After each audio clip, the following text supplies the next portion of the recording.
ஓம் நம சிவாயா. ஓம் அமிர்தேஸ்வரியே நமக. என் பெயர் துர்காதேவி. நான் அமிர்த வித்யாலயம் நாகப்பட்டினம் பள்ளியில் ஆசிரியராக பணிபுரிந்து வருகிறேன். நான் உங்களுடன் அம்மாவின் பெருமை பற்றி கூற வந்துள்ளதில் மற்றற்ற மகிழ்ச்சி அடைகிறேன். அம்மா கேரள மாநிலம் பரையக்கடவு எனும் ஊரில் 27 செப்டம்பர் திங்கள் 1953 கையில் சின்முத்திரையுடன் தெய்வ குழந்தையாக அவதரிக்கிறார்.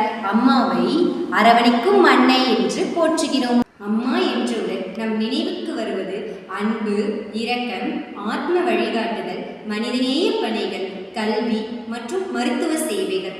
அம்மாவின் பணிகள் எண்ணற்றவர் வாழ்க்கையை மாற்றியுள்ளது. அவற்றில் சிலவற்றை நான் தொகுத்து கூறுகிறேன். 2004 ஏற்பட்ட சுனாமி பேரிடரில் பாதிக்கப்பட்டவர்களுக்காக அம்மா 100 கோடி ரூபாய் நிதி உதவி அளித்துள்ளார். 2019 ஏற்பட்ட கொரோனா பெரும் தொற்று நோய்க்காக அம்மா 13 கோடி ரூபாய் நிதி உதவி அளித்துள்ளார். இது மட்டுமல்லாது ஏழை எளிய மாணவர்களும் எளிய வகையில் சிறந்த கல்வி பெறுவதற்காக நாடு முழுவதும் 75க்கும் மேற்பட்ட பள்ளிகளை தொடங்கி நடத்தி வருகிறார். அது மட்டுமின்றி ஏழை எளியவர்களும் சிறந்த வகையில் மருத்துவம் பெறுவதற்காக எண்ணற்ற மருத்துவமனைகளை நாடு முழுவதும் அமைத்து மருத்துவம் வழங்கி வருகிறார்.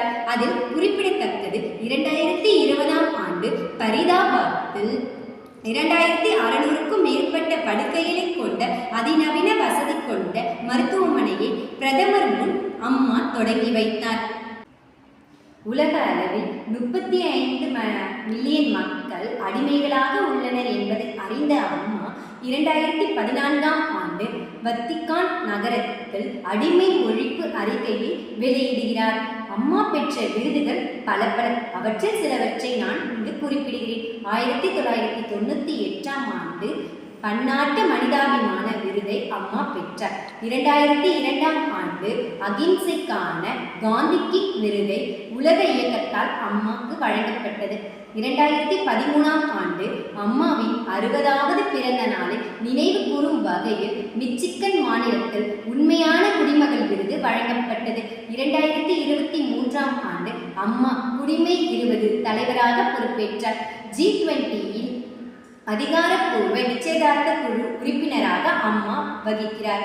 அம்மாவின் வழி செல்லும் நாம் அனைவரும் அன்பு அன்பு அன்பு என்றை மட்டுமே பின்தொடர்ந்து செல்வோம் என்பதில் எந்தவித சந்தேகமும் இல்லை என்று கூறி விடைபெறுகிறேன். நன்றி.